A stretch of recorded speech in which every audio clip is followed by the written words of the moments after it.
Hello, listeners. Welcome to this week of Tits Up. I am Megan, and I am joined, of course, by my fabulous co host, Sam. And today we have an incredible human being that is coming on today. Her name is Chiara. Chiara, welcome. Oh, thank you so much for having me. So, Chiara is going to talk to us today primarily about having a stage 4 diagnosis and what that looks like. But we have a lot of things that we want to cover with you today. So, again, thank you for being on and taking the time. I know that this is a lot to put into your week. Oh, no, it's fun. Yeah. All right, awesome. So let's get right into it. You I want you to kind of tell us a little bit about yourself. But first, let's talk about the nonprofit just real quick um, that you've introduced us to. And we're gonna have for our listeners, we're gonna have a whole episode with them. But let's talk real quick about Be Present. Yeah, absolutely. So Be Present is an organization that was started by the mother of a adolescent, I guess young adult at that point, who passed away from cancer. And the whole idea is to help supporters of those with cancer better support their friend or sibling or child or whatever that may be, right? So Abby, our CEO, noticed, when her daughter was going through cancer, people didn't know what to say. People were being really insensitive. People were, oh, don't you dare play the cancer card, and just horrible things, right? And so Abby is one of the best humans I know. She created this org along with Kirsten, her late daughter, best friends. In order to really help fill that gap. And so I joined, gosh, almost 2 years ago now, I think. It's been a while. And I help with content and just whatever else is needed. I think I'm the only one on the team with active cancer. So try and give a voice of the patient on the team. But it's a really awesome organization. I remember when I was first diagnosed, one of my best friends said to me, like, there's no girlfriend's guide to like your friend getting cancer. And that really hit home for me because it's true. There's a million nonprofits that do chemo care kits and, financial aid and all of these different things. And of course, those are all so important. But I think a lot of times we forget about the caregiver and the supporter and the people who are there kind of on the fringes experiencing it with you and what kind of support that they need. Well, I'm obsessed with this whole idea of Be Present. I remember watching my husband take care of me, and I remember like looking up, is there a support group for spouses going through this? Like they're experiencing trauma right along with us, and so often they can't do anything about it other than, clean our wounds. in my case with my husband, like Absolutely. wipe my ass, like Empty our they drain. right. Right. Right. I often say, like, the job of the caregiver is harder than the job of the patient, because the job of the patient, you've got a schedule and you show up where you got to be. You've got someone shuttling you there. And obviously, people come from different backgrounds. They have different, resources. Some have more than others, of course. And I don't want to discount that. But when you think about the caregiver, there is no guidebook for this, right? There's no way for them to know, are they doing a good job? Are they doing a bad job? Do they have the support that they need? Can they talk about this with other people? All of that stuff just doesn't exist for them. And that's a huge gap. I 100% agree. And I was thrilled when we figured out Be Present, and I cannot wait to have some other people like you again, and also maybe some other people from the organization to talk to our listeners about this. I think that will be so incredibly helpful, and it's going to kind of get us started on this theme maybe every 6 to 8 weeks of having an episode primarily geared towards the caregiver. Because it's not helpful as the patient to be worried about your spouse who is worried about you, and it then just becomes this chicken or the egg situation. And I keep saying spouse, but I love what your friend said, which is like a girlfriend's guide to my friend having cancer. And, Right, you know, and that's a lot of what Be Present does, right, is not the I mean, of course, we support caregivers too, but a lot of the content that we put out is surrounding, like, the friends and the people who might be, like, one circle removed from that person and not quite as close. Coworkers are a yeah, great example because, like, a lot of us I'm working full-time, I've taken maybe, like, 5 cancer-related days off since I got my diagnosis, like, I'm around these people all of the time, and clearly nobody knows what to say to me sometimes, right? yeah, And so I think that's a lot of what we focus on too is just finding a way to help bridge that gap. I love it. Thank you for laying that out for our listeners. It gives them just a Absolutely. little teaser of something to come here in the future. So let's redirect. I want to talk to you about you. um, y- what we usually do is we ask our guests to kind of introduce themselves by way of their diagnosis. So Mhm. I'll hand it over to you. You tell our listeners about yourself, just as a human being in general, and then also about your diagnosis. Absolutely. So I'm Chiara. I am 30. I live in Northern California with my dog and my fiance. And yeah, when I was 26, I found a lump in my breast. I went to my PCP right away. She said, "Oh, it's so small. It's probably nothing, but we'll refer you to radiology just in case." Went to radiology. The radiologist said, "There's absolutely no way this is breast cancer. You're way too young. This is just a cyst. It's only 3 millimeters. You shouldn't even be able to feel it. I don't know why you're here." I mean, the tirade that this man went on. But then at the end, it was okay, but if it starts to hurt, come back and we'll drain it.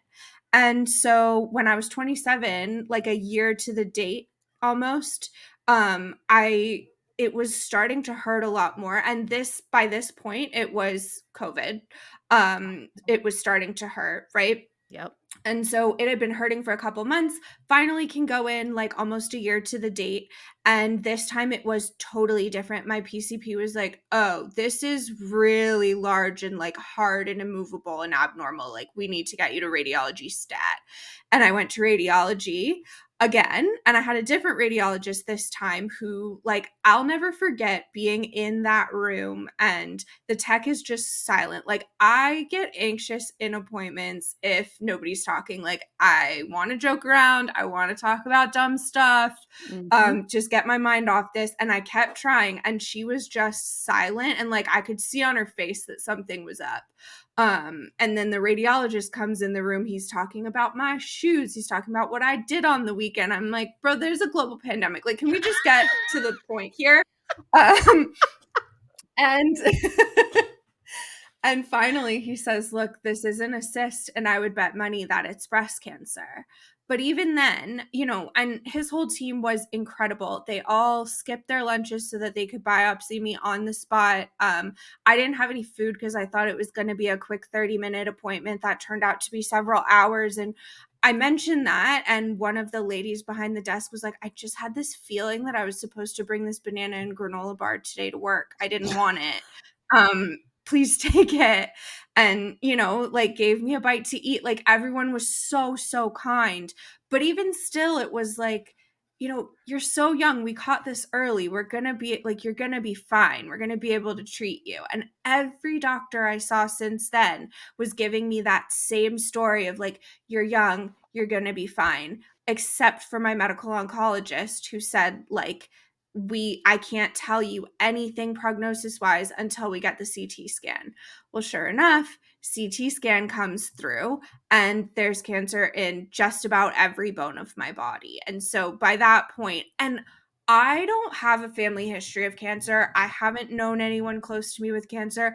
I didn't know anything about it. And so she told me, like, "Yeah, you're stage 4." And I was like, "Okay, but it's stage 4. Like, we caught stage 4 early, so I'm still curable, right?" Like, I had zero context for what this means. Like, Google told me I was terminally ill because I Googled like Jesus. prognosis for stage 4 breast cancer, and it was like, "Oh." okay, this is what we're doing now, right? Like, as I'm on my way for my echocardiogram, that I get this phone number and or this phone call from my medical oncologist. And so, yeah, anyways, that was how I got diagnosed. I am 3.5-ish years out from my original diagnosis. I'm on, I guess, second line of treatment, which I had radiation in between there, so maybe third line. So far everything is theoretically going well, though treatment is just hellish, as I think we all know. I'm sure even some of your early stage listeners can relate to the struggles of Verzinio that I have been going through recently. Yep. But yeah, that's kind of where I'm at now. Tell me, oh, Chiara. I just Whoa. I sorry, I just knocked my my microphone with my fake boop. Um what God, what were your initial emotions? I mean, you started kind of touching on that.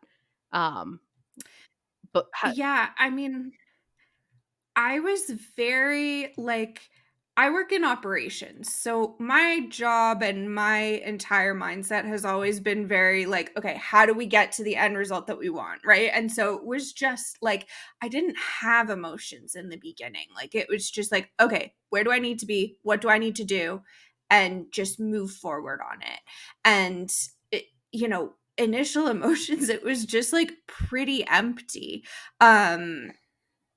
I think I did a really good job of like kind of bearing it and being in denial as well, because I didn't think that it served me to just be like a sobbing mess at the doctor. Like, I needed to have my wits about me, and somehow I found a way to do that through treatment. But I always talk about this moment. I started watching Schitt's Creek after I was diagnosed. My aunt was like, this show brought me a lot of comfort during the pandemic. It might bring you some too. And I started watching it. And there's that episode where Stevie is performing in the musical, and Moira says something about David getting engaged, and like how, Stevie might feel about that and things like that. And she says, I'm just sick of watching everything happen from behind the desk. And watching that episode was all of a sudden like, I felt like I was watching all my friends buy houses, have kids, do all of these things that I wanted to do, while I was stuck behind this metaphorical cancer desk that was never going to move. I didn't have any agency in being able to move that out of my way. And that was when I kind of started going into like just this depressive episode.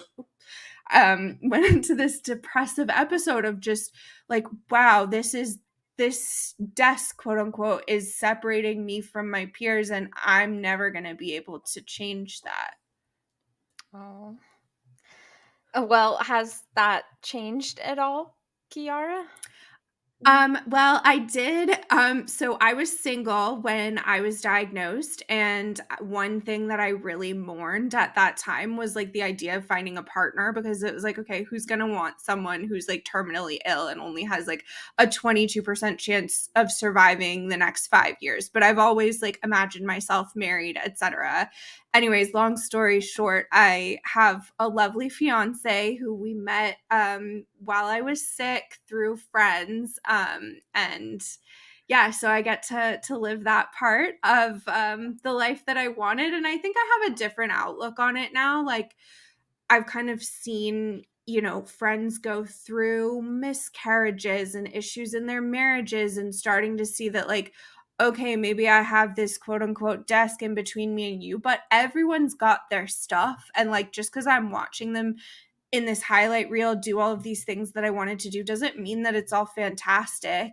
And I'm in a place where I feel really happy with where I'm at. There are so many times where David and I sit down on the couch at the end of the day, and I'm like, I'm living the life I always dreamed I would have. I'm sitting here in a cute ass house, like a 15-minute walk to the beach with my dog and the person I love most in the world. Like, I could be healthier. It would be nice not to be violently pooping all of the time, but everyone's got their stuff.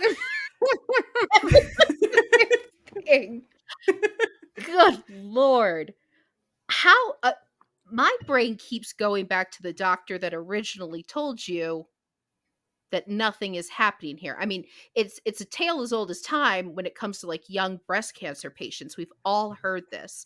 Um, what did anything ever happen with him? Did anybody ever call him out? Like, So, uh So after I had my breast MRI, once I was diagnosed, they found a little spot. So my original diagnosis was on the right side, but the MRI found a little spot on the left side. So I had to go in and have that biopsied. It was biopsied by the doctor who diagnosed me, but then he went on vacation. So who had to call me with the results? The other doctor who had misdiagnosed me and stop dismissed me. it. And this man, like, he just got on the phone and was like, "Yeah, so it's cancer." And I was like, "Okay, is it HER2?" Like by this point I had educated myself, right? So it was like, is it HER2 positive? Is it hormone positive? Like what are all Hi, of these things? what's up? Oh, doctor. Right. He was like, "Oh, your surgeon will tell you more. Your surgeon will tell you more." And like every question I asked, it was like, "Your surgeon will tell you more." Okay, I gotta go. And like got off the phone so fast. And I don't know if he remembers me, but part of me thinks that maybe he was trying to get off the phone that fast.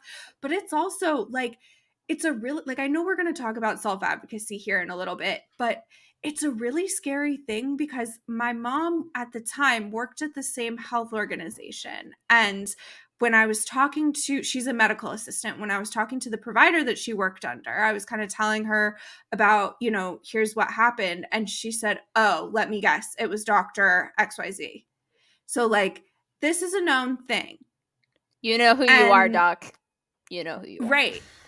I'm not going to share his name. It doesn't serve anyone for this to become a vengeful thing. Right. But, like, she knew, she doesn't even work in the same building as him, but she knew just by reputation and what I told her who it was that had misdiagnosed me. And so it's really scary because up until that point, I had been brought up that like you trust doctors. When they tell you something is wrong, you trust them. When they tell you something is not wrong, you trust them. Like they know what they're talking about. They went to school. And this was the first time that it really hit me over the head that like, yeah, they're just human and humans have flaws and sometimes they're malicious and sometimes they're not. But at the end of the day, like this is just a human just like you. You make mistakes at your job all the time, probably. I know I do, not all the time if my boss is listening, but we all make mistakes in our jobs and doctors are humans and they're gonna do the same thing. And we know our bodies better than our doctors ever will. Yeah, I mean, I know everybody makes mistakes, but then also as a doctor, you're dealing with potentially life or death things, and this person has obviously developed a reputation.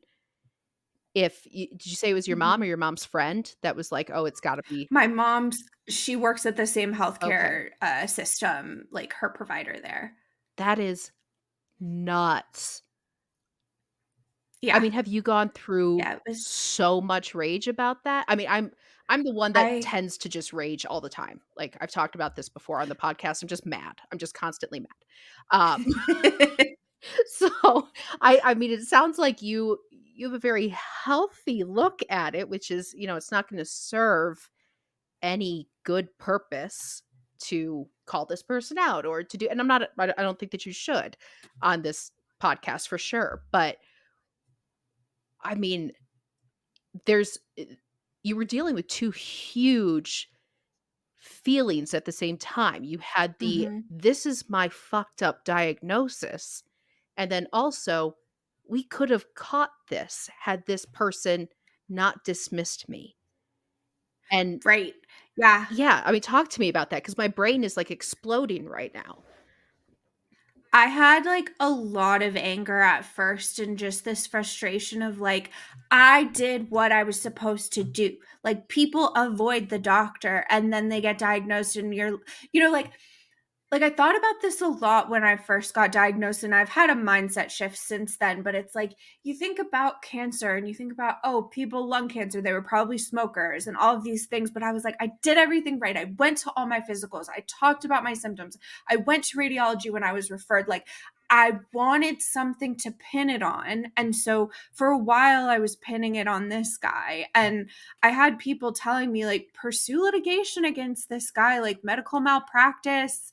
Like, I don't think this was okay. Ultimately, I just decided that, like, I'm fighting a different battle right now. Like, I just need to get my body in the best shape. And the statute of limitations is like very short for this kind of thing. That I think it was like 1 year or something in California. And a year after my diagnosis, I was in no place to be in court with this. Like, absolutely not. So I ultimately decided that, I had to just make peace with it. This is what happened. I can't go back and change the past, but I can teach people how to advocate for themselves and try and help other women not fall into this same situation, because this is one guy, but I'm in a tiny town in NorCal, like, there are a million of this guy, right? Yeah. And I'm not going to be able to solve every single one of those problems, but I can help people understand that that problem exists and learn how to advocate for a second opinion, a different doctor, go to a different facility, anything like this that can help you. Ultimately, I think it's really just taught me to take more into my own hands. Yeah. I My immediate reaction is like, tell me about advocacy. Let's go into that right away. But before before we get there, I really want like a moment to kind of speak to our listeners that have also been diagnosed with stage 4. Um Mhm. Actually, I have a really dumb question. Can I ask it? Yeah, absolutely. Is I should know this. I know that. But is stage 4 inherently a terminal diagnosis, or can they be separate? Like, can you be The stage 4 vast and it isn't terminal? Like, Yes, okay, it's rare, but the vast majority of the time, stage 4 is terminal. However, there's a new thing coming up called oligometastatic disease, and I don't know if I pronounced that correctly, but essentially that says you have like 5 or fewer distant tumors outside of like breast and axilla, okay. um in 2 or fewer spots. And there are some doctors who have the belief that if it's that small, we can treat it very aggressively, just like we do for early stage, and then keep you on some sort of maintenance treatment for forever. And there are a lot of people who are living 20, 30, 40 years beyond and more beyond their oligometastatic diagnosis. I am not in that boat. I have, like, they literally said on my first PET scan, innumerable mets. So for me, Innumerable. yes. No. That's Jesus. one of those words that I'm sure sticks with you and that you never want to hear in general, let alone again. And I'm sure when people say it, that would be a trigger for me. That's all I'm gonna say. Oh yeah. Oh yeah. So yeah, for me, I'm not oligometastatic. I would urge your listeners to educate themselves and talk to their oncologists and, get second opinions at teaching hospitals about it if, they don't have a super high tumor burden. And, I've met a lot of women who were originally told, like, no, we're going to treat this as if it's stage 4. And then they went for a second opinion and now they're doing fantastic and haven't had a recurrence in years and years. So, yeah, it is possible, but it's still very much being researched. I'm going to also do a little bit of research, and I'll make sure that we put something in the description below about that because I have not heard of that. Have you, Sam? Awesome. Not to that level of detail, so I really appreciate that, Chiara. I think that there's a lot of misinformation. I think we all know in the cancer community, and especially when you see it on social media, and especially if you're in like the cancer group, somebody will be talking about their diagnosis, and then somebody will say, "No, that's wrong," or "How did your doctor tell you that?" And I think that that's where it becomes kind of like that negative place. So I definitely really appreciate that clear and concise explanation, Chiara. Yeah, absolutely. And if you guys want to look it up, it's Oligo metastatic. Okay. Okay. Oligo. Wow. Okay. So you mentioned kind of like your perspective and outlook. Um, how has that changed since all of that? And are you still, I guess, do you still put the blame on the doctor, or have you completely absolved of that and you're like, this was a freak one thing? Because I don't know if I could ever get past that, Kiara, truthfully. Well, I will be honest, I do not forgive that man and I don't ever want to see him again, but I don't think it serves me to like keep harboring anger. Like it's I don't forgive and I don't forget, but I'm moving on and just putting it out of my mind. Like before we had this conversation today, I hadn't thought about him for like months and months. I think I'm just kind of in a point where like my my mindset is just cancer sucks. We don't know why it happens. He's not the reason I got cancer. He's just the reason that it's as advanced as it is. And so that's kind of where my head's at. And I try not to dwell too much on like the why and more just focus on, okay, I know that I've been told that because I'm bone only, and I'm ERPR positive, I likely have maybe 10 to 15 years versus the standard 5 for other metastatic sites and subtypes. And so my focus has shifted to just how do I make those the best possible years that I can? How do I live to the fullest? That was going to be kind of my next question. One thing that I've noticed a lot is really anytime you get any sort of cancer diagnosis, breast cancer or otherwise, you, people tend to have this idea in their head that you're going to have this whole new outlook on life. It's you're going to have some sort of insight that you didn't have before, and new things are going to be prioritized and all of that. And I not for me. Like, I know for me, it's like, well, that was bullshit. And let's hope that the bullshit doesn't happen again. But my ass is still getting up and going to work and doing all the things. And, I don't even have kids. So people have, sometimes they have kids and they just got to keep plugging along. And I think that it's kind of, I mean, I guess it sort of makes sense just from like a human perspective to think that something like that would happen.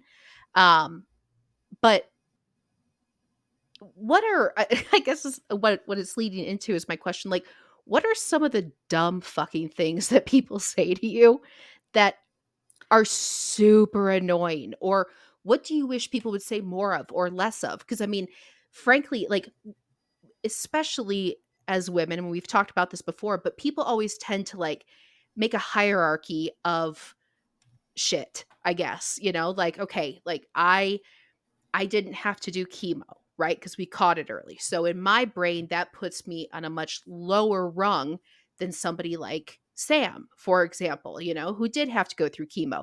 But then, And then we I say, stage 4, Kiara, you're up here. And right. And I think we automatically do that. And I think it is a disservice to all of us because cancer is fucked, and it's Mhm. fucked no matter who you are or what stage you are.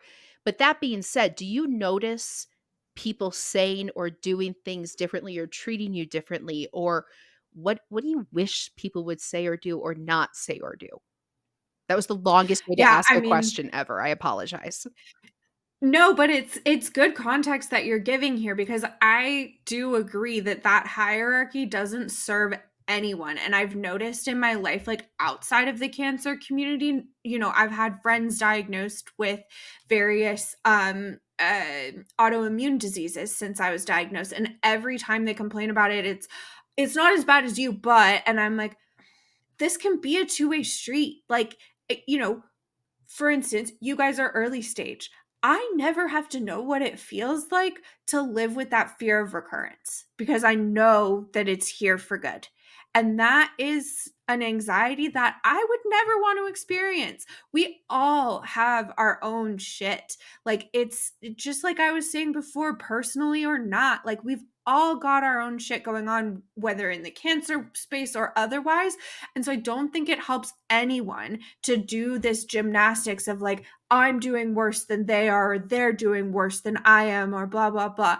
I will say, I think the harder things for me to hear within the community are when there's a lot of advocacy for things that really, like, I've seen many organizations who they focus so much on the mastectomy and they say that they are all inclusive. Many, if not most, metastatic patients don't get mastectomies. And so I never feel included in those spaces, right? There are organizations who have stage 4 support groups, but they're led by an early stager who's doing what they think a stage 4 person wants to hear. I don't feel heard I would because never you dip are my toe living into out. that. Oh my god. I didn't know. I went to one and I never went back because it was, like that's that person's survivor's grief. And I think that they're doing a good thing in their mind and that's great, but maybe redirect that towards funds for stage 4 and things like that. But even then, like you know, it's become trendy in the breast cancer community to raise funds for stage 4, but then you see like, okay, early stagers or previvors are the ones deciding which labs the money is going to. Well, how you've never experienced this, so you don't know what's going to be the most impactful, right? And so I think just like nothing about us without us. Like we should have a say. It shouldn't be like, oh, stage 4 is trendy to talk about and trendy to support, so we're going to do it without actually including those of us who experience it. I think those are kind of within the community the hardest things to hear. Now we're talking outside of the community. I have heard some dumb shit. I Um wanna hear so bad. I mean, I know we're going into dating a little bit later, but I remember once I went out with this guy who, like, I decided to tell him I had breast cancer because, oh, we were supposed to go on a date and then I got hospitalized because I got an infection. And so I was like, you know what? I'm gonna just be honest because I don't know. Like, I feel like that's kind of the best way to go about this. And so I told him, and his response was, oh, do you think American women get breast cancer more because their breasts are bigger? And I'm an A cup, like a small A cup. And I was like, Stop I don't it. even know what to respond to this man. Like, it's crazy. And like, I remember telling a very close friend of mine, like, I'm afraid that I'm never going to meet someone like who's going to want to date someone like this. And she goes, well, I bet there's a fetish for people who are into cancer. I can't. I can't. Yeah. Chiara, I fucking can't. Yeah, and, like, these are just some of the things, and, like, that's still one of my best friends, like, we've come past it, but, like, y the things that you hear, and then, of course, there's, like, all of the quack cures. Like, I had a former coworker who I know she meant so well, but she spoke to someone who was likely oligometastatic from having spoken to this person. But anyways, she spoke to this person who said she had cured herself of metastatic disease, essentially with positive thinking and vegan food. And insisted, like, this person insisted she had to talk to me to help me cure my cancer. And she, every time I said, well, my cancer's ERPR or my kit, she would be like, it's not your cancer, it's your imbalance. And I was like, I wanted to go Hermione Granger on her ass and be like, no, fear of the word means fear of the thing itself. Like, let's not, um, like, Holy just the shit. things that people try to put on you. Like, I just want to live my life. And like, cancer is going to do what it's going to do. Like, it wasn't ideal that in between like my dream trip to Banff and speaking at a conference that was on my career bucket list, I had to go through radiation for progression. Like, it's not ideal, but you live with it. It happens and you move forward. And I did both of those things. And I was exhausted in Banff and I barely made it through that Vegas trip to speak at that conference, but I did it. Like, I Fuck don't yeah. need other people putting their stuff on me. Like, I'm going to live how I want to. That is wild. Like, Yeah. wild. We've talked a bunch before about dumb shit that people say, but, like, that is a whole new level. Like, A I Yeah. fetish? I can I mean, really? A fetish? That's Oh, I that's a little Googled it. much. There's a fetish for people who are terminally ill, and it's a branch of necrophilia. stop Like, it. I yeah, like, it's thought to be related to necrophilia. I am, like, horrified by the things that I have learned because people say this dumb shit to me, and I go down a rabbit hole. Because It's you like wouldn't look it up otherwise. No. it's like giving me secondhand what is that? Like, secondhand embarrassment. Like when Yes, yeah, somebody's singing on TV and I just can't watch, and you're doing that, like, yeah, holy shit. yeah. Wow, I thought I heard some dumb stuff. Like, okay, let's change it real quick. What are some good things that people have done or like legit ways that they've shown up in how you actually needed them? Let's do that Right, one real so quick. I mean, I think the biggest thing is just like validating this. Like, there's no words that you can say that are going to make this better. So just validate that it sucks and sit with me in it. Don't make me feel like I have to soften it for you and I have to adjust my thinking for you. Just be there, just like find space for me to experience what I'm experiencing, you know? So that's the biggest one. I think, my friends in the cancer community too, like I think of Lauren, my best cancer friend. She's further along in her metastatic journey than I am, but she always finds the time and the space to whenever I'm going through something. She's super well versed in this stuff. Her job is like cancer data analysis. Um and so she knows this stuff really well, and she will always find time, no matter what she's going through, to sit down and be like, hey, this was my experience with this, or I've seen this a lot at work, or things like that. But she will never interject, like, you should feel this way. And in fact, sometimes I'll be like, I know I should feel grateful that it's not this. And she'll go, no, no, no. We don't do this to ourselves. We don't should ourselves. You feel what you need to feel. Or sometimes she'll even call me out and be like, you're being awfully positive and I don't think it's genuine. And That's great, that's I great. need that. I need that person to tell me, like, it's okay to feel shitty about this stuff. And like, I remember when she first had progression, like, we were like not as close as we are now, but we were definitely close friends. And I was kind of like, how are you feeling? And she was like, I don't like, I knew it was coming. I had more pain.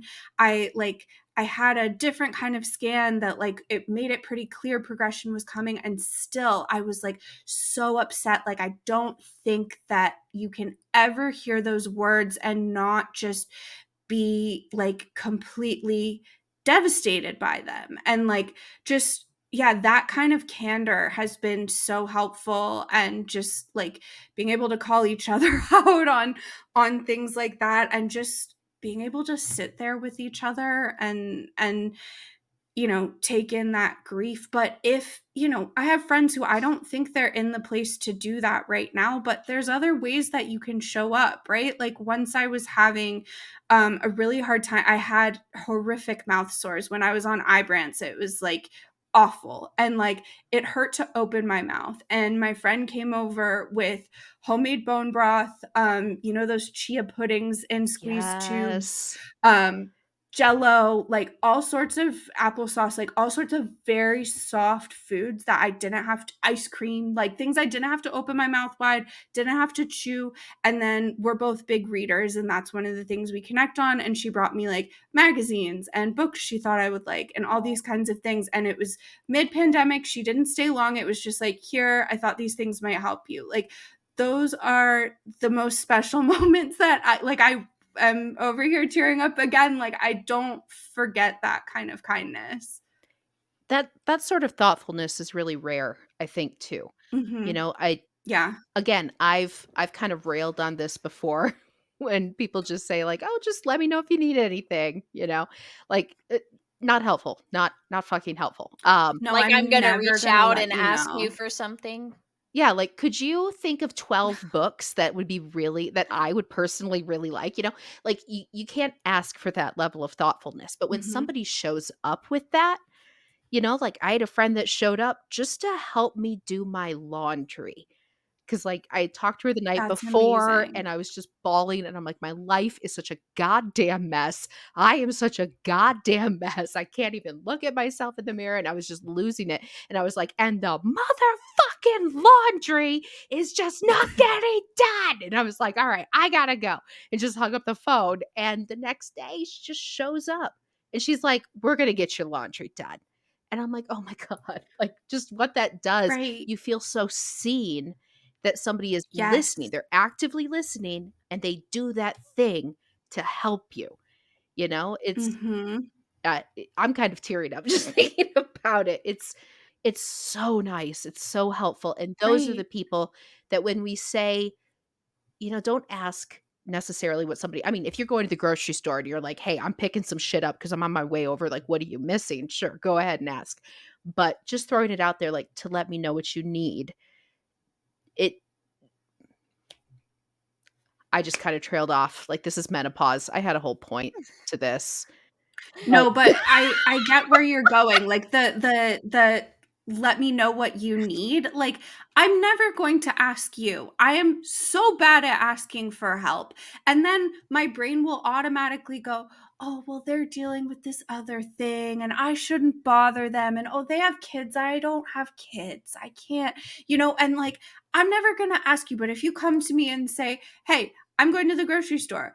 I can pick up toilet paper if you're missing some and it's the middle of a pandemic and you can't find any. Or if you don't want that, let me come over with some ice cream. I know you love this kind." Or, things like that. yep. Um, like that is the most helpful because I am literally never going to ask you for help. Yeah. I don't The only person I ask for help is David, my fiance, and that even took a yeah, while. Well, I'm speaking of that, Kiara, so you just alluded to David, your fiance now, kind of being your support system. Who was your support system maybe before David and or during? Did it change? I know you mentioned your friends as well, but I'm assuming you had some more than that. Yeah, so I was actually living at home when I got diagnosed. Cruelty of the world. I was living at home trying to save my no, not cruel that I had to live at home, but I was living at home trying to save money to buy a house. that's where I thought you Right. were And Good going with save. Good save. I was trying to save money to buy a house, and it was like within weeks of earning enough where I felt like I had a down payment, I got diagnosed. And so then son of it's like, a okay, well, I'm not bitch. gonna buy a house now. That was what I meant with the whole cruelty thing. But yeah, so I lived at home with both of my parents, and they were great, but I think it's so hard for a parent to watch their kid go through that, and they were going through their own grief, and not always fantastic at keeping it from me and keeping their expectations for me away. And so it was always sort of a difficult thing. Like, I think therapy was the only place where I felt like I could truly talk about everything that I was feeling because, like, each time progression news comes, it hits different. But I do feel like to a certain degree, I've accepted the mortality of it. My family has not. And so I didn't feel like I was in a safe space to be able to talk about the reality of the disease. I would say something like, well, I've stopped contributing to my 401k because what's the point? And it's like, why would you stop that? You're so young. You need to be contributing for it's like, because That's so that's money I hard. can't touch and I need it now, you know? That's so hard. Because they're picturing you as an 80-year-old, outliving them still, and in your head, you're like, "That is not the reality, parents." And I think that's one of the hardest concepts for parents to grasp is when their child, Mhm. is impending death before them. That's a really difficult thing to grasp, and I don't think anybody wants to think about Yeah. that. No, and I don't blame them for reacting how they did, but when that was my main support system, it was really, really difficult. Oh, I Oh, believe it. yeah. I Bec would I feel mean like I would have to be fake around them or something, just so I didn't get oh, I a was raised constantly reaction. Yeah, I was constantly tiptoeing around my feelings, and if anything accidentally came up, it was like, "Well, you have to think positive. They've done studies. Positive thinking can change outcomes." And, like, Oof. to a degree, yes, if you, like, believe that you're gonna die in a week and you stop taking your chemo, maybe you will, but, like, it's not gonna cure me. Fuck me, man. I I'm putting myself in the position of a parent right now, and I don't know why that's where my brain goes to. You would think that automatically I would, like, relate more since we've both been diagnosed with cancer, I guess, but I you guys both need something so opposite from what the other person can give. Like, your Mhm. parents are probably just needing to hear that you're gonna be okay in the long run. I mean, you said 3.5 years out from your diagnosis, right? But Yeah, I was diagnosed in September of 2020. okay. Okay. But yeah, like, they're probably just needing to hear, like, my kid's gonna be okay. And Mhm. you're needing completely different things from them. And so that had to have been so hard being in the same house. Like, my parents were across the country. Like, they are divorced, they are in Michigan, and that's where all of that mess was. Um, and it was so nice having them come out and visit, but it was a visit. And the Mhm. only person I think in retrospect that I was so completely real with, who knew, I couldn't put on a fake, brave, happy face with him just because he knows everything about me, was my husband. And it's not like my parents don't know me well, but um I just can't imagine everybody living in the same house with that level of news, and Right. watching everybody go through their own stages of grief and their own expectations and their own emoting, as my mom calls it, just letting all the emotions out, emoting. That had to have been, I don't wanna say toxic, I don't think that's what that is, but just not what you need at the Not time. conducive No, to it your was a situation. lot. Thank you, thank you. And I don't wanna sound like I'm talking shit on them either, No. like, No, no, no, no, no, it no, no. it's not their fault, they were doing their best, but it's just, like, the needs were so opposite that it was hard to reconcile. Yeah. I don't Oh, think you were at all, and that's no, I why didn't I take it said, that way. as a parent, even though I'm not, I can only imagine they cannot imagine their child not outliving them. I don't think any parent can, until that is a reality. And the Mm-mm. fact that you were still in the house every day, I don't think they were able to come to terms with it. Maybe if you were in the hospital every day, I think maybe that could have been different. But because you were in the house and you were their baby girl, you were still there. I totally get their, mental perspective on that. And you were just like, Well, but I and am that's sick. another And that's okay. I'm trying to be okay with it. Well, and that's another tricky part of just being metastatic in general is like I haven't lost my hair yet. Eventually I will have to go through chemos where I'll lose my hair, but like I've gained weight rather than lost it. I haven't lost my hair. Like I don't look sick. And so that like for my parents and others is hard to reconcile to the point that sometimes I feel like people think that I'm faking what I'm going through because I don't look like a typical cancer patient. Right. And they like, this is a very long story and a tangent, but I'll just give the short story of it was like, I was interviewed on today.com and the Daily Mail picked up the story because the Today story was going really well. So, of course, the Daily Mail would pick it up because they're like garbage bin news. And um, they, they like, the comments on there where people were like, no doctor would ever say you had 10 years to live, and that's not terminal. And look at her, she looks fine. And like all of the comment, like I had to just stop looking at it and like just I had a Google alert for my name because a bunch of publications were picking up the story, and I had to turn it off and just be like, I don't want other people's opinions. Like I connected with this journalist who wanted to tell this story, and she did a brilliant job of helping me tell that story. And that is what I care about, not other people's opinions, because it's really hard to look like this and then convince people that, like, no, I'm actually really sick. Good Lord.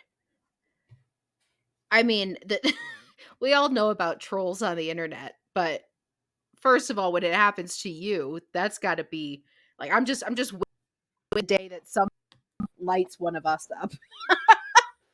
uh, Right. I hope Well, it does. and it's such a thing too. Like, I don't want to get off on too much of a tangent, but I don't know if you guys listen to Scamanda, that podcast about the woman faking cancer. Um, Excellent I have heard podcast. of that. Yeah. I really enjoyed it, but it was so difficult to hear too, because you're interviewing the people who she scammed out of money for GoFundMes and things like that. And they were Mhm. all like, well, she looked so healthy. She had color in her cheeks. She still had hair. All of these things that you could say of me too. And I don't have a GoFundMe up. So I'm like, I don't know what my motivation would be for like faking it. So that's kind of just what I tell Get it myself, that like people going. Get probably it don't up think I'm there. faking it because I don't, you know. Um, but it's such a difficult thing of like, how do we call out these people who are actively hurting our community by faking this, while also having people in the community who aren't going to look like a typical cancer patient and might look like, quote unquote, they're faking it, but aren't. Like, it's been a weird thing to reconcile. Anyways, I took this way off topic, but it came to mind. I live for the tangents. This is where my joy happens.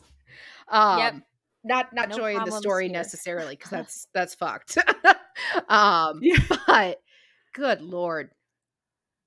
Well, Sam, you were going in the direction that I loved. You were talking about David a little bit. Yes. Yes, that's just where I was going to pivot to. Again, I was going to say we started off the tangent with David, and I would like to circle back to your kind of experience because you started dating him after your diagnosis, correct?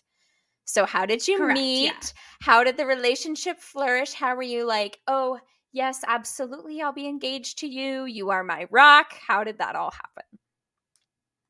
Yeah, so we met through one of my best friends since, gosh, we met in grade 7, and are still friends. And she got married in 2021, 22. I don't remember now. But I was part of like the bachelorette party, and I actually planned the bachelorette party and like all of that kind of stuff. And she has always been very like, she has more guy friends than girlfriends. And so David was one of those guy friends. She works on a lung transplant unit at a hospital. And David works with her there.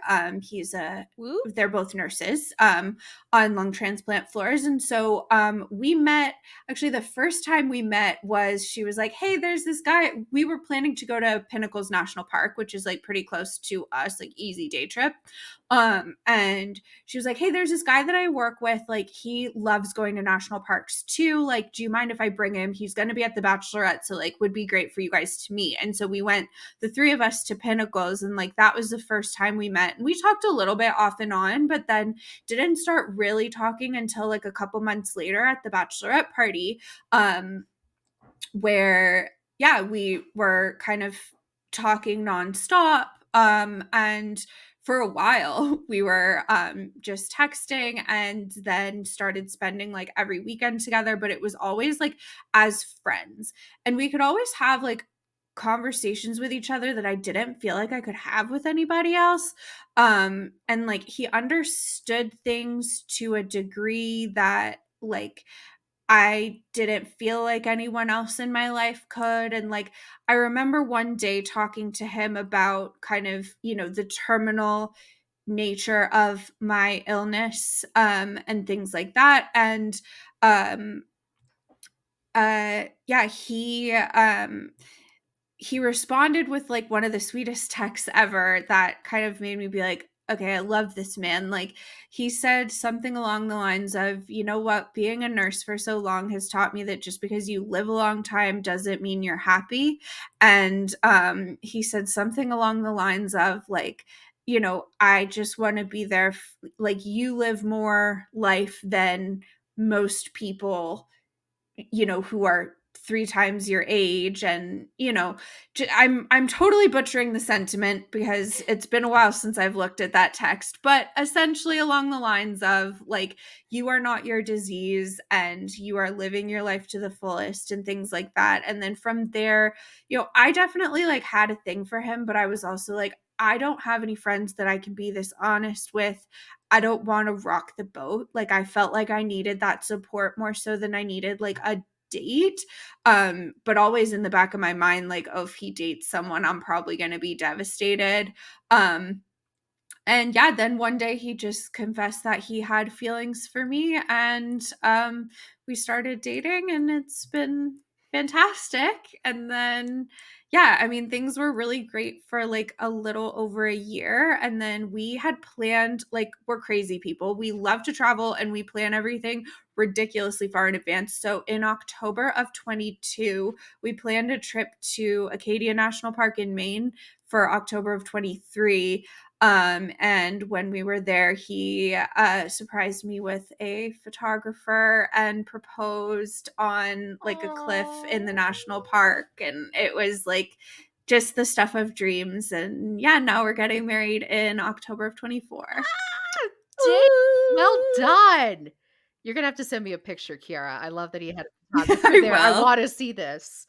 What a good I will idea. for sure. What has he confessed any struggles in his mind with your diagnosis? Like, I assume, because you said that you were able to talk to him in a way that you haven't been able to talk to anybody else, really. I'm sure that you guys have talked about this, but what has he struggled with? I'm kind of thinking, like, for our listeners that are in similar, positions as you, what have you gotten from Yeah. him? So we've had to have a lot of really intentional communication since the start of our relationship, because there's a lot of stuff like when a lot of health stuff is happening, it's like all I can talk about. And then he gets really bogged down in this like negative mindset. And so he's in therapy, I'm in therapy, separate therapists, everything. Because, and like now that we live together, like, he'll have therapy in the house. I just put on noise canceling headphones, put a podcast on. Like, he deserves that privacy to talk about whatever he wants to do with my disease without me listening and him fearing that he's going to hurt my feelings. Like, that has been really huge. But another thing was like, when I'm talking about this stuff nonstop, he gets really into kind of a downward spiral and a really negative mindset that doesn't serve either of us. And so we've started, when that happens, we'll do like weekly or bi-weekly check-ins where like cancer is not part of the conversation unless something urgent happens. Obviously, cancer is not part of the conversation, but we have this scheduled time carved out on both of our calendars. Here is where we're going to sit down and talk about like fears and the things that are coming. And that way, like, he can support me without it being our entire relationship and like the only thing on his mind. And that's worked really well for us. That is I brilliant. think, yeah, that was suggested by his therapist. And it's worked pretty well and has been quite intelligent, I think. I feel like we need And to we add this have to all this household. we have all sorts of weird things like that too, right? Like, we have our check-ins, but then we'll also like, when scan day is coming around and he happens to be like, usually I'll get my scan results same day. And so when he happens to be working on a day that I have a scan, we'll sit down the night before and say like, okay, how do you want to be told? And it's different every time, even though like his job has stayed the same, but how do you want to be told the news? If it's good, what do you want me to do? If it's bad, what do you want me to do? And like, what time do you want it to happen? And then once he was like, okay, well, maybe you could just wait until I get off work. And I'll be like, David, what if I get the results at 9 a.m. and you don't get off until 7:15? Like, that's a long time for me to sit and stew with it. And he's like, okay, so I'll make sure that like on my lunch break, I call you and see if we get any update. And like, we can kind of talk through like a way that makes it work for both of us so that I'm not just like dumping news on him in the middle of his, like, he has a stressful job. Like, he's dealing with lung transplant patients. He sees a lot of death at work, like, I can't just be dumping things on him while he's there, but I also need that support. And so we've had to kind of like over communicate almost to make sure that we get the support that we need. Um And yeah, I don't think he's told me the full extent of like the fears he has for when I'm not here. I think it's more just like, okay, we're going to live life to the fullest and just do as much as we can while I'm here and while I'm feeling well and to the best of, you know, my physical ability with whatever I'm going through. But yeah, I don't know if that answered your question. I honestly, again, this is menopause. I don't remember the exact question, but I love everything that you just said. And I think that that's a really, really good idea, regardless of what stage you're in. And honestly, regardless of whether or not you have cancer. Like, I'm obsessed with his therapist's idea of having these check ins so you can live your everyday life. And if something's kind of eating at you, you can say, you know what? We're going to deal with that in 3 days at our check in, and it Right. doesn't consume you. That's fascinating. Right. I love that. And in the meantime, I have my therapist who I can always talk to when, because like bottling things up is not healthy. We all know this, right? But in the meantime, I've got a therapist I can talk to if, like, you know, it's not time for a check in. David's really overwhelmed. I need to talk to someone. My therapist will always make room on her schedule for me.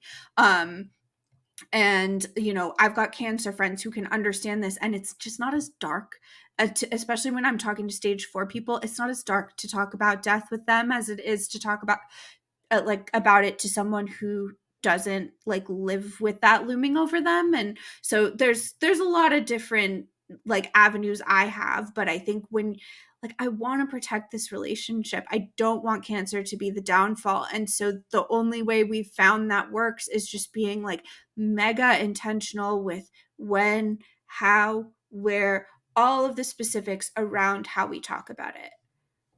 I love Wow. that. Yeah, me too. That yeah, and I think that's a perfect segue into kind of, so what are your plans, goals, hopes for the future individually and you and David together? And how do you balance Yeah, I that? mean, Is it different for the two of you? Because you alluded to sometimes you process things differently. So I would assume in the future aspect, maybe one of you is over here and the other one's over here. well, I think being with a nurse is really helpful because he understands like the reality of like what death looks like and things like that. And so like where I think some people would struggle with the idea of like coming off of treatment, like he's fully for it if it feels like the right thing for me. Like obviously he's not going to pull me off treatment if I'm not, but like if it's to a point where I'm in the hospital more than I'm out and I don't have a quality of life, he understands how important it is to know when to pull that trigger. And so that's really helpful. But I think in terms of like goals, travel is a really, really big one for us. So we're trying to see all 63 national parks in the US. I love I think that. we've only seen, Wow, yeah, that's exciting. for That's a good actually, goal. thank you. Yeah, it's really fun. We're both really outdoorsy and it gets us to places that we would like never otherwise go. That have been some like Maine. Why would I like Mhm. I'd never thought about going to Maine and it's like one of my favorite places I've been. It was Oh. insanely pretty. Um so yeah, and I hot tip for anyone who's metastatic, you are considered permanently disabled for the US government, which means you can get a free lifetime national park pass. Silver So linings, bitch. yes. Silver linings. Yes. So we go to the parks for free. I mean, it doesn't cost much to go to a park otherwise. It's like $15 a day for parking or something, but We'll take free. take the freebies where you can get them. Yeah. Um, so yeah, we're trying to see all of the national parks. Obviously, we want to get married. So we have our wedding planned in October of 24, which I'm super pumped Ooh. about.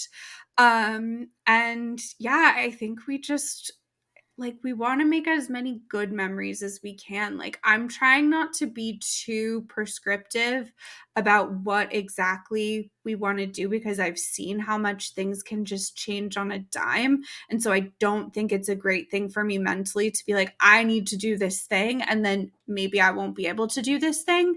And so like national parks, for example, are a really great thing where like they're some of the most accessible in terms of disability, like some of the most accessible lands in the country. In terms of being able to be outdoors, there's tons of accessible like parking lot pullouts where you can go see just insane views. There's tons of paved trails. There's, all these things. So we think about, like David and I will talk about, okay, well, if you're not well enough to hike, we can get one of those wheelchairs with the big fat tires and I'll push you around and get the power one. Yeah. I was just thinking like those like the automatic bikes that are out there now. Yeah. How much Yeah, fun the would that electric be? That way bikes. you don't thank you. The electric bikes. I fell off one Oh of those in God. Mexico recently, so I'm not. Okay, maybe not. They're harder than they look. That's funny. That's absolutely something I would do. I am Or I'm so just clumsy. really uncoordinated. I'm super clumsy. My I husband's like always like, hit a "Why are you bump that I covered in wasn't bruises?" expecting. My Oh, same. yeah, just Yeah. bruises, head to I like toe. hit a bump I wasn't expecting, and the throttle is on the handle, and so I went like this and just straight over the handlebars. Oh, honey bear. That's the worst way to go off of a bike is Right over over the the handlebars. So Thankfully I was on a beach, some soft sand, Thank but God. yeah, it was not great. I'm sorry, I'm only laughing because I can absolutely 100% picture Oh no, myself feel free to laugh. doing It the was exact same ridiculous. thing. I can see it. You said something earlier that has been like kind of sticking in my mind. Um, talking about how it was it was when like early stage diagnosis people like the whole trendy thing that you were talking about with like focusing on stage 4 and people like myself or maybe Sam like running like a support group for stage 4 or something like that. What would you suggest that people do that would be helpful? Is there like a specific nonprofit? Is there some place that they should be spending their time, attention, and money on? And before you answer, like I have this thought, I maybe people will agree with me, maybe they won't. That's fine. This is I don't believe it should be political, but it is. But talking about, when men have opinions on what women do with their bodies. Um, I Mhm. feel like if you don't, then you shouldn't. You don't have our body, so you shouldn't have much of an opinion. And I know not everybody agrees with me. Maybe not everybody on this podcast today agrees with me. I don't know. But that's what was triggered in my mind when you were kind of saying, like, these people that don't necessarily understand, they don't live the life that we live. They're trying to set up maybe nonprofits or they're trying to get involved in certain ways that are just not really helpful. That's kind of where my brain went with that. A, what are your thoughts on that? And B, where would you have people that don't live your life and don't live a life with a stage 4 diagnosis? What would you have them do? What would be helpful? Absolutely. So first of all, completely agree with you. And I also want to make the point that like I am one person. Like stage 4 people are not a monolith. I don't speak for all of us. There are plenty of people who just want to be angry, and that's totally valid. Like I've chosen that it doesn't serve me, but for some people it really serves them. And so I think that's the first thing to remember is that like, you know, you're going to have survivor's grief and it's going to be difficult to hear about these stage 4 stories, but you can't lump all of stage 4 together. Even like triple negative stage 4 is going to be different than like hormone positive, etc. So with that aside, I do think there are still ways that you can support stage 4 in a very healthy way. So the first thing I'll say is I always recommend giving to Metavivor.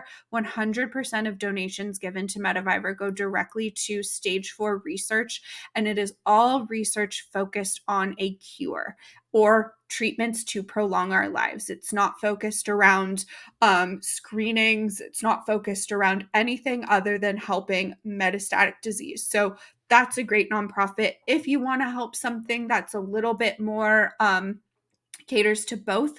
BCRF, the Breast Cancer Research Foundation, is the largest supporter of metastatic research, or the largest private supporter of metastatic research financial wise, just because they're so big. I think they're also a fantastic organization to donate to. But Megan, you brought up, like, I'm an early stager trying to set up a stage 4 support group. I think there's still a way to do that in a positive way, right? But you can't be the facilitator. Right. You, like, if you want to create this space, you see that there's a gap in this community and you think that, hey, this support group really helped me, I want to set up something similar. Great. Talk to your stage 4 friend about if they would want to be a facilitator, or if you don't have anyone who could be a facilitator, bring in a paid somebody. They have social workers or therapists or what have you who can be mediators, or not mediators, facilitators of support groups, who are trained professionals who know how to do this and won't be coming from a place of survivor's guilt. So I don't want anyone listening to think like, oh, I'm early stage, I can't help stage 4. No, you can, but center us in the conversation, not those with, like, not your survivor's guilt or the grief that you're feeling or the fear that you have about maybe being in this position one day. Right. What was the first one? Was it Metavivor Metavivor. with an R? Okay, Yes. okay. Yeah. Mhm. Again, that's Midwest. Like, we go real hard on the R's. Metavivor. Okay. I'm going to link. Yeah, it's like metastatic survivor, like, put Love together. it. Love it. Conjunction, I think, is the word. Is it? Yes, Conjunction. thank you. Yeah. Yes. Grade school coming back to me. Um, I Schoolhouse Rock. Still love it. Still love it. Yes. Um, Shit, I had another question too. I'm gonna put all of that in the description, for everybody. Awesome. Oh, this is what I was gonna ask. It's a little bit off the wall, but where, again, kind of a two-parter. And I thought of this when you were talking about, like, it's so much easier to talk to your stage 4 friends about this, and it's not nearly as dark. And, my brain, of course, automatically goes only to what I know, which is I'll be laughing sometimes at the office, and I somebody the other day was like, "What are you laughing at?" And I showed them the cancer patient Instagram account, and they were like, "That's fucked up." And they just, like, walked away. They didn't understand it. Now I'm, like, wiping tears. I'm laughing so hard. I'm, like, snorting. And I think it's just so interesting the way that the human brain can, um, it just takes horrible situations and you're able to make fun or light, um, kind of out of it. And so that kind of led into my question, where are you finding, this is such a weird way of asking, but where are you finding your friends? Like, how do you connect? Because you were going through, where you were diagnosed around COVID, so was I, so was Mhm. Sam. And finding people to talk to, I didn't have many. Like, I had one friend that I knew that had been diagnosed years before. And we only met through a friend of a friend of a friend. But where, for our listeners, is there like a specific Facebook group? Is there any sort of specific place that you've met a lot of your friends, or how would you suggest to them? Because there is that continuity when you can have a different sense of humor with certain people, like Sam and I will talk about the cancer patient and we'll laugh about that, where the people at my office think I'm fucked, that's a terrible thing to Oh, laugh at. Oh, how could you say that? all I'm Yeah, like, "We have he's the cancer, what do you mean?" yeah. I lived it. Right. I'll never forget the first time I told a cancer joke. I was telling someone on a Zoom call, that I was eligible for the COVID vaccine, like on the earlier side. And she was like, but aren't you scared to get it so early? And I was like, what's it going to do? Give me terminal cancer? And like, I thought it was funny. She did not at all. I think it's funny. That's a good one. Perfect timing too. Just So yeah, I definitely can relate to that. It's definitely been trial and error finding friends. I will say one org that I'm always super stoked to plug is ABCD after breast cancer diagnosis. They match mentors with someone in a similar breast cancer situation to them, and that's how I met Lauren. And so we're no longer like mentor mentee, we're just friends. She's like one of the best humans that I know, but they even match caregivers. So David has a mentor through ABCD. oh. And that's been like huge for him because now like, it's not just, you know, venting to his friends. He's got someone who gets it. And that's like mega huge. I know that's not what you asked, but they're No, amazing. we'll So have I to have link to that plug that. too. That's I'm great. Yeah. I'm gonna be Yeah. Googling that as soon as we get off of this recording. Like, honestly, I Yeah, love they're that. amazing, truly. And like I went to them like I want someone young. I don't want someone with kids. I can't relate. Like sorry people with like your kids are fantastic. It's just our priorities are different.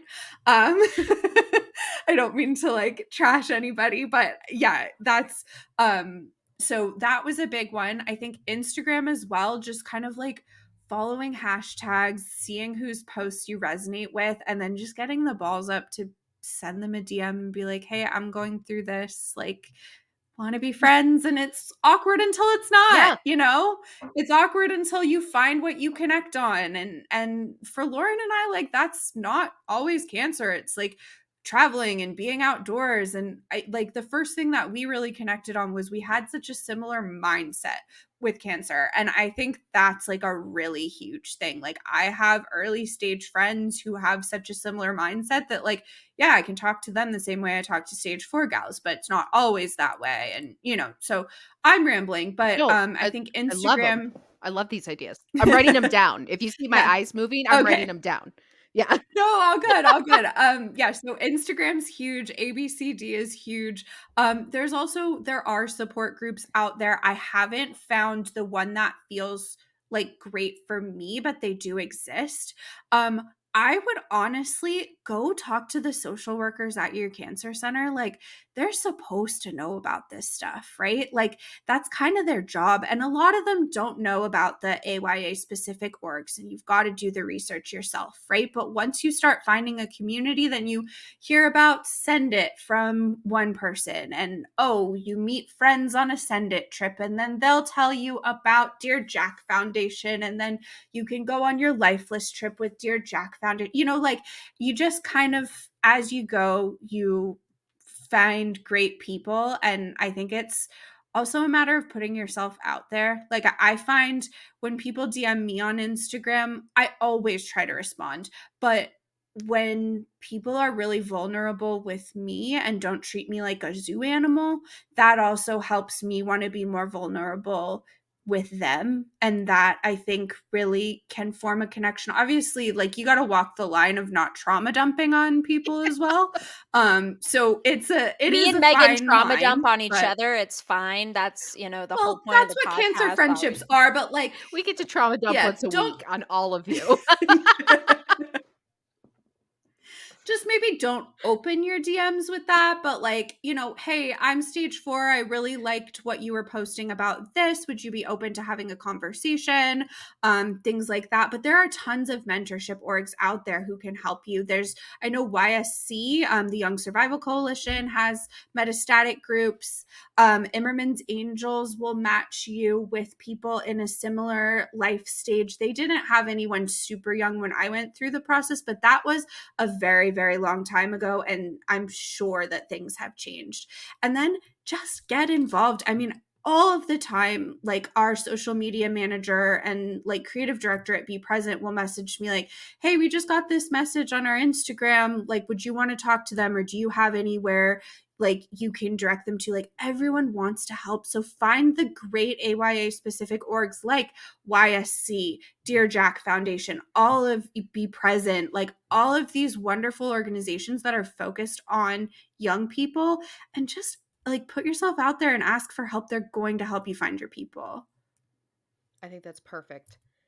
I like I said, I'm going to be re-listening to this and writing down everything really fast, and I will have for all of our listeners, I'm going to have the links to these in the description. So we usually try to keep it at about an hour. I honestly, I have questions for days for you. So I really I mean, I've got as much time as you need, but I was going to We'll have to say make it a Chiara series. I would love to have a Chiara series. Like, oh, I'm already just obsessed with you. You're so goddamn cute. Um, so I guess to wrap it up, since we just have to, but what else? Because you've already given us so many really, really good ideas. What else would you like to say to any of our listeners that are in a similar situation as you? They have, stage 4, or they're dating, or they're, and any of that. But from this episode, if you had like a loudest message for everybody, what would that be? I'm putting you on the spot. I think my biggest thing is like, until you're actively dying, you're still living. And so go live, go do what you want to do. Maybe on your bucket list was climbing Everest and that's not in the cards anymore. Find a different mountain to climb and make that your goal, right? Like I was running Spartans before I got diagnosed with cancer. That is absolutely not in the cards for me anymore.